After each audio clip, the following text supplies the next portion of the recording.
सुख और दुख जीवन के दो ऐसे विशिष्ट पहलू हैं जिन पर भारत के ऋषि मुनियों एवं विद्वान पंडितों ने बहुत गंभीर चिंतन किया है।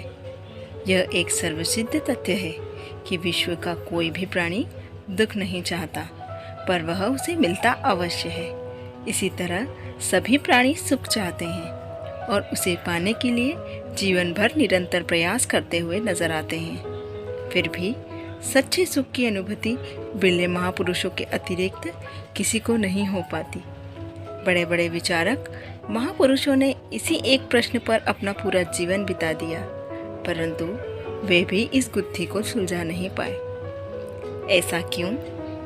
इसका क्या कारण है?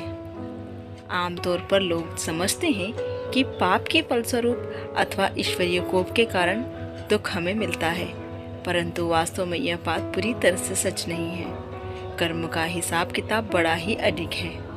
इसीलिए मनुष्य को कोई भी छोटा मोटा विकर्म करने से पहले सोच लेना चाहिए, उससे बचना चाहिए, क्योंकि जितना छोटा अथवा घोर कर्म होता है उतना ही सूक्ष्म उसका दंड अथवा भोग भी अवश्य भोगना पड़ता है।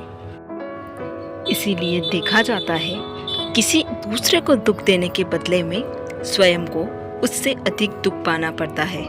अतः हमें स्वयं को सुखदाता परमात्मा का बालक समझकर खुद अपने मन को खुश सुखी रखकर दूसरों को भी सुखी करने की सेवा में खुद को लगाना चाहिए तथा जीवन में रहते हुए छोटे बड़े विकर्मों से खुद को हमेशा बचा कर रखना चाहिए।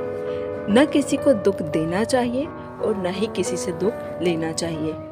और अगर मनुष्य अन्य को दुखी कर स्वयं भी दुख के प्रभाव में आता है तो दुख का हाल सुनाकर अन्य किसी को भी दुखी कर जाता है, तो उस मनुष्य की अवस्था को ज्ञानमय अवस्था नहीं कहा जाता, क्योंकि जो ज्ञान अर्जित करने वाला मनुष्य है वह सदा साक्षी शांत स्वरूप और हर्षित मुक्त होकर स्वयं भी अतीन्द्रिय सुख में रहता है और अपने ज्ञान की शक्ति से दूसरों की सेवा करके उनके भी दुखों को दूर कर देता है।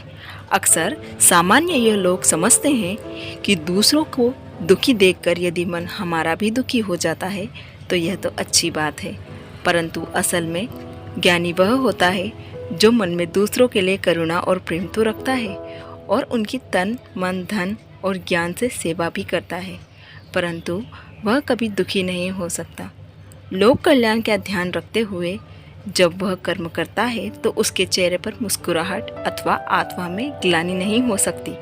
वह मन ही मन में यह समझता है कि मेरे दुख का प्रभाव अथवा चिन्ह देखकर दूसरों का यदि मेरे प्रति संकल्प चलेगा तो उनका ध्यान भी मेरी तरफ खींचेगा और वे मुझे खुश करने के लिए जो स्थूल अथवा सूक्ष्म पुरुषार्थ करने लग पड़ेंगे उनका बोझ भी मुझ पर चढ़ जाएगा।